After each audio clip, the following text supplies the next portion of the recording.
शामिल होंगे, ऐतिहासिक यात्रा होगी, बिहार की जनता का आशीर्वाद मिलेगा, ये तेजस्वी यादव का भी बयान है कि जो एसआईआर मुद्दे को लेके इन्होंने विरोध करा और दूसरी तरफ प्रेस कॉन्फ्रेंस में ये कहा ये वोट यहाँ बन रही है, ये वोट यहाँ बन रही है, ये वोट यहाँ बन रही है।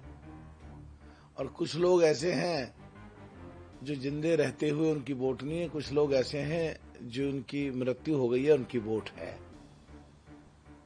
और ये वोट चोरी जो ये कह रहे हैं उसी का सॉल्यूशन एसआईआर है। पता नहीं क्यों नहीं समझ पा रहे हैं। उसी पे माननीय सुप्रीम कोर्ट ने अपना फैसला भी दे दिया है। तो फिर जब सारी बात जो ये कह रहे हैं बात ही वो थी, तो ये तो ऐसे हो गया कि बात सही हो रही है, उसमें बीच के कहो कि सही नहीं हो रही है और उसी पे यात्रा शुरू कर दो। अरे भाई, यात्रा शुरू करनी है तो बिल्कुल करना चाहिए, पर जो आप समझ लो आप क्या कह रहे हो। कभी आप कहते हो इकोनॉमी डेड, और जो एसआईआर कर रहा वही तुम कह रहे हो, तो फिर बात क्या है। समझ नहीं आ रही है कि कितना कंफ्यूजन है। पहले भी 3 साल तक कांग्रेस का अध्यक्ष नहीं बना था, कंफ्यूजन। इनका एलओपी कहता था महामहिम राष्ट्रपति को राष्ट्र की पत्नी, जब कंफ्यूजन। हमेशा 2-3 फाड़ होते, 2-3 जगह कांग्रेस में लोग बोलते हैं तो कंफ्यूजन। इस मुद्दे पे भी कंफ्यूजन, यात्रा पे भी कंफ्यूजन, कंफ्यूजन ही कंफ्यूजन है। तो होगा क्या ऐसे। विपक्ष की जिम्मेदारी निभाने के लिए, एलओपी की जिम्मेदारी निभाने के लिए सही देश का आकलन करके जनता को नीचे तक जाके क्या क्या दिखते हैं आकलन करके उन मुद्दों को जोरदार तरीके से जब पार्लियामेंट चलती है जब उठाना चाहिए एलओपी को। जब पार्लियामेंट चलने नहीं देते, 17वीं लोकसभा के आखिरी 7 सत्र नहीं चले, इस 18वीं लोकसभा के भी 4 सत्र नहीं चले, जिन बिलों पर चर्चा होनी चाहिए, जहां वो गरीब मजदूर किसान पिछड़े दलित अकलियत उनके मुद्दे होते हैं, वहां संसद नहीं चलने देते। चलो, संसद नहीं चलने दे रहे तो पैदल ही चल रहे हैं। उपराष्ट्रपति चुनाव को लेकर आज 17 अगस्त को प्रेस कॉन्फ्रेंस करेगा इलेक्शन कमीशन। ये जहां तक एसआईआर का मुद्दा है, चुनाव आयोग को बिल्कुल साफ स्थिति करनी चाहिए और इसीलिए शायद प्रेस कॉन्फ्रेंस रखी गई है। पर जो व्यवहारिकता में देखने को मिलती है कि जिन मुद्दों को माननीय राहुल गांधी जी लेके खड़े होते हैं कि कई जगह वोट बन रही है, किन्हीं की मृत्यु हो गई है उनकी वोट है, कुछ जिंदे हैं उनकी वोट नहीं है, इन सभी में संशोधन करने के लिए, सभी का सत्यापन करने के लिए, और किसी घुसपैठिए ने नकली कागज आदि लगा के वोट तो नहीं बनवा दी है, इन सब के लिए तो एसआईआर है। तो जो राहुल गांधी जी कह रहे हैं उसी को तो एसआईआर कर रहा है और उसी को सुप्रीम कोर्ट ने भी माना है। तो चुनाव आयोग को स्थिति अपनी स्पष्ट करनी चाहिए, बात सही है। और दूसरा जो संवैधानिक व्यवस्था है चुनाव आयोग की कि देश के उप महामहिम उपराष्ट्रपति का चुनाव होना है, और उस पर तो एक प्रोसेस है जिसपे प्रेस कॉन्फ्रेंस होकर के चुनाव आयोग को संविधान के अनुसार अपनी डिक्लेरेशन करनी चाहिए।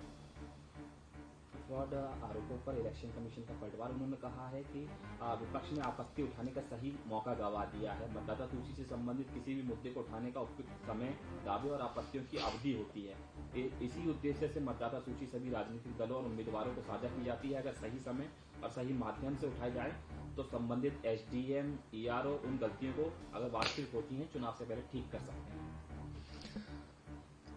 देश के संविधान के अनुसार और संविधान के द्वारा दी गई शक्तियों का पालन करके संसद में जो हम सांसद लोग बैठ करके नियम और कानून बनाते हैं, और वो जो संवैधानिक संस्थाएं हैं उनके लिए भी, और उनके जो इंटरनल अपने संवैधानिक संस्थाओं का जो एक प्रोसेस होता है, उस प्रोसेस में एक समयबद्ध सीमा होती है, बढ़ने की भी, एप्लीकेशन देने की भी, वोट बनने की भी, वोट कटने की भी, चुनाव आयोग की तरफ से डिक्लेरेशन करने की भी। उसकी समय सीमा होती है कि इस समय सीमा के अंदर अंदर ऑब्जेक्शन डालने हैं, तो उस समय सीमा के अंदर ऑब्जेक्शन डाले ही नहीं है किसी ने, तो आगे जो संवैधानिक के अनुसार जो कानूनी व्यवस्था है उसमें कैसे आगे कार्रवाई होगी? तो ये तो सभी राजनीतिक पार्टियों को उसको समझ के जो प्रोसीजर है वो अडॉप्ट करना चाहिए, और संविधान के अनुसार जो व्यवस्था है संवैधानिक ढांचों की उसको अडॉप्ट नहीं करेंगे और गैर जिम्मेदार तरीके से एक उल्टे सीधे आरोप लगा के और केवल सुर्खियों में रहना चाहेंगे और केवल टेलीविजन और अखबार में छपना चाहेंगे, तो वो प्रोसीजर को अप्लाई नहीं करा है तो उसमें तो वाकई दिक्कत तो होगी ही होगी। अगर उस प्रोसेस को पूरा करेंगे और फिर जो जगह उपयुक्त प्लेटफार्म है वहां लेके जाएंगे, अगर वहां सुनवाई नहीं होगी तो फिर कोर्ट में लेके जाएंगे और कोर्ट से 100% न्याय मिलेगा। पर उस प्रोसीजर को ही नहीं अडॉप्ट करते हो और टाइम बाउंड पीरियड में अपनी चीजें जवाब या ऑब्जेक्शंस फाइल नहीं करते हो और उस समय निकलने के बाद शोर मचाते हो, तो मेरे हिसाब से तो गैर जिम्मेदार एक तरीका है काम करने का उन राजनीतिक पार्टियों का जो उल्टे सीधे बगैर प्रूफ के खुद की अपनी कार्य प्रणाली ढीली होने की वजह से समय सीमा में खुद एक्शन करे नहीं, उस वजह से जो आरोप बगैर मतलब के एक संवैधानिक संस्था चुनाव आयोग पर लगाते हैं। नीतीश कुमार ने प्रोत्साहन के तौर पर घोषित किया है कि जो व्यापार रोजगार ज्यादा देंगे, क्योंकि बिहार में 1 करोड़ नौकरी बनाने की कोशिश नीतीश कुमार लगातार कर रहे हैं। उन्होंने कहा जो रोजगार ज्यादा देंगे उनको सब्सिडी दी जाएगी, मुफ्त जमीन दी जाएगी, तमाम इस तरीके की सब्सिडी की बात कही गई है। जो विवाद जुड़े हुए हैं उनका समाधान किया जाएगा, तमाम बातें घोषित की गई है। ऐसा लगता है उत्तर प्रदेश में एक कॉरिडोर कानपुर की तरफ लखनऊ से बनाया गया है और उसमें रक्षा से संबंधित जितने भी कोई इक्विपमेंट बनाएंगे तो उनमें जमीन फ्री दी जा रही है। तो उसी क्रम में वहां पे काफी अच्छा देखने के लिए रिजल्ट्स आए हैं। उसी सोच के साथ बिहार में भी शायद ये किया गया है। और अगर कोई भी कंपनी आकर के किसी प्रदेश में रोजगार उत्पन्न करेगी और जमीन फ्री भी जाए तो उस कंपनी के द्वारा उस प्रदेश में जो टैक्सों से जो पैदा होगा धन वो इतना ज्यादा होगा आने वाले समय में कि जमीन की कॉस्ट से बहुत ज्यादा सरकार को भी फायदा होगा, वहां के लोगों को भी फायदा होगा, उस प्रदेश की इकोनॉमी को भी फायदा होगा। तो नीतीश जी ने बहुत अच्छी सोच के साथ बिहार प्रदेश के लिए, बिहार प्रदेश के लोगों के लिए, बिहार प्रदेश की इकोनॉमी के लिए, बिहार प्रदेश में राजस्व ज्यादा बढ़े इसके लिए, आने वाले समय में नौजवानों के लिए एक बहुत अच्छी शुरुआत की है जो स्वागत के योग्य है। और दूसरे प्रदेशों को भी इस लाइन पे जाके सीख लेना चाहिए।